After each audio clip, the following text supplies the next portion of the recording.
The damage that the apartheid system has caused to white people is that it made them feel like they are more important than other ethnic groups.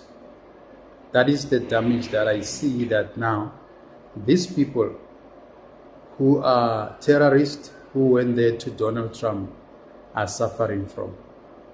They are suffering from self-importance. They are suffering from entitlement. Now, when you look at what their issues are, they were interviewed yesterday, and you listen to Kriel, what he's saying. He's saying Cyril Ramaphosa doesn't listen to them, right? About their concerns. And now they went to Donald Trump. Who is Donald Trump in South Africa? Is he the second president or the senior president of Cyril Ramaphosa?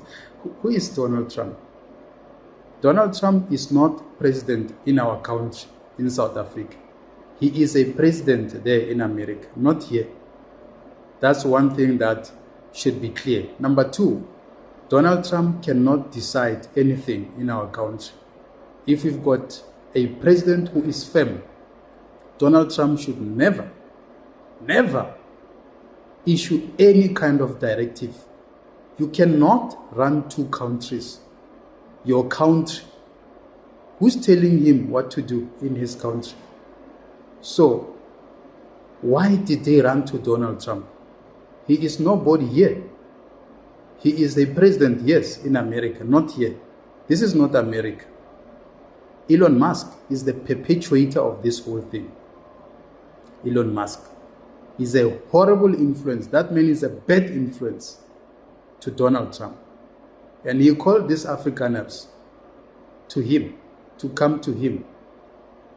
These are instigators. They are planning to overthrow the government. What are we doing? Black administration, you said you want to govern, but you are too scared of these people. What are we doing? Are we going to sit and watch until they accomplish their mission? This is so scary, South Africa. If anyone still has got a soft glove and thinks it's business as usual, this is not business as usual. These people are planning to overthrow the government. And he even mentions that Julius Malema is threatening white people and saying this. Julius Malema is us, is an African child. We are Julius Malema. We will never, going forward, we will never allow any of them to touch our own. We will never do that. It's a war. It's clear, it's a war. If there's any black South Africans who doesn't see this as an attack, there's a serious problem. It means you will never smell the coffee. We can see what they are doing. And we're just waiting for the president to do something about this, because this is concerning. And every black person on the social media saying the same thing. Go to Twitter. They are saying the same thing. These people are on a mission to overthrow the ANC government because they can see how fast asleep they are. They are busy with configuration and all of that. Some nonsense. I don't know what kind of politicians they are. We miss the Krizanis. We miss the Solomon Mashangus. We miss the Robert Sobukwes. We miss all of them. Not Mandela, by the way. Mandela was too kind. Mandela was not revolutionary. The one that came out of prison, I don't know him. He was too kind. But he said, all the people live together. They'll forgive. I don't think that's a correct approach now. The approach is that let's accept the challenge as black South Africans and stand up for this. Stand up to fight against this monster. Because what they are planning is very big. Whether if we become Zimbabwe, let it be. He's mentioning that the land expropriation will cause Zimbabwe, and you know, the news anchor who was interviewing Kriel said, but one Afrikaner father in a quota dies. So where is genocide to white Afrikaners in the farms? He said, that one Afrikaner, but black people die every day in our country. Black people in squatter camps, they die every single day. We see people dying every day. You know, when you're staying in squatter camps, they can take your life. Just like that. Anytime. They can switch you off anytime in squatter camps. The police have got statistics, but they still deny those statistics and say, no, there's an attack on farms and all of that. You know what these Afrikaners do? Sometimes it's not a racial attack. They employ these illegal immigrants who don't have IDs and all of that, and keep them as their slaves at their farms, and they don't pay them. And when they complain about payments, they chase them out and hire new slaves. So these people, they retaliate. And when they retaliate, these white Afrikaners, they say it's a racial attack. It's not a racial attack. We know that they employ these people, they exploit them. When they complain about salaries, they chase them. And you are lucky when you are chased out. Sometimes they even kill you. The white Afrikaners kill people, kill farmers at their farmers and feed them to pigs. South Africa. Then we say, no, we must smile. It's business as usual. We shouldn't talk about those things. When you talk about those things, they say, you're talking too much. You are not diplomatic. You must try to tone it down. Tone it down for who? Tone it down for who? When black people are dying at the farms, killed by white Afrikaners, then you must keep quiet. There they are, those gangsters are there with Donald Trump. What are they doing there? Donald Trump can't do nothing here. He can't decide for our country. No. It's a big no. He is not the president here. And if they think about attacking Julius, because I can see that now, these Afrikaners, they are complaining about Julius Malema. It means he's a threat. It means he's in a right track. We love Julius Malema. You know, they are shaking. Julius Malema is shaking the whole continent. Powerful black child. That's our Krizani. Be careful. Don't touch him. Because we will stand up. We'll rise and say, hey, buddy, what are you trying to do? So I like it that way. Because Julius Malema can shake them. Keep them on their toes, Julius. And they shouldn't try. That's not a 1993 when the ANC sold out Krizani so that he can be eliminated. This is not 1993. This is 2025. We've got intelligence. We know everything that is happening on the ground. We've got intelligence. They can't try it. They can't. Never. They can't. We will know before, and maybe we might. You know, when your enemy wants to hit you, you hit first. They shouldn't. They mustn't touch you. The international criminal or what. There's no country which can come to South Africa to arrest Julius Malema. No country, nothing. They can't take him. If they want the revolution now, then let's go. We've got nothing to lose. We have been poor our whole lives. We've got nothing to lose. We don't have investments and JSE, what sharehold. We don't have those nonsensical things. No, we never had a privilege to have those things. So we got nothing to lose. If South Africa turns into Zimbabwe, let it be now.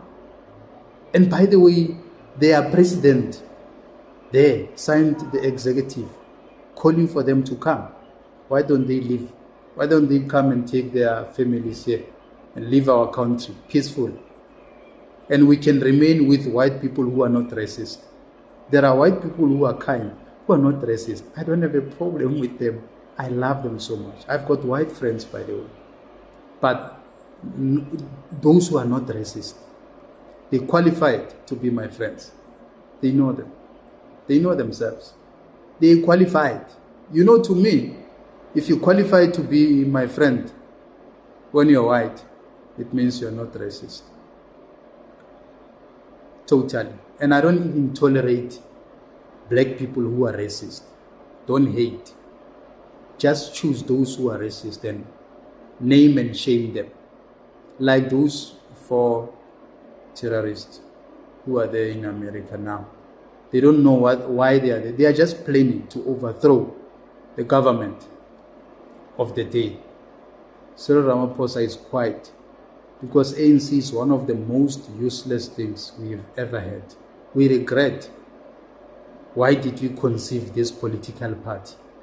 We regret. Robert Sobukwe said this thing is not going where we were planning to go. He started PAC. That's the party or the movement that was supposed to liberate black people. Pan-Africanist Congress. Not ANC. Not ANC. ANC became a puppet long time ago, by the way, in the 50s. And those who could see, they saw it long time ago, more than 50 years back. They saw it that this thing will just crash, and it's crashing now. Unfortunately, we take a shot. We have to bear the brand of the ANC.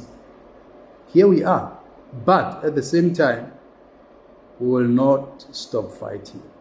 We will fight. This is our country. And whatever they are planning there at White House, it must end there, not here. They mustn't bring that nonsense here. No. I promise them, no, it's not going to happen. Why should we let our country be hijacked by Donald Trump and Elon Musk? Or Elon Musk wants to be a president here. Like, what does he want here? Because he's there, he's comfortable. One of the richest men in the world.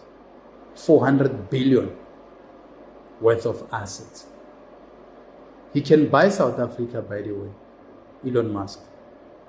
So you can see that that's the highest level of greed. You are still greedy. But I'm worried about what they keep saying about Julius Malema. They shouldn't try that.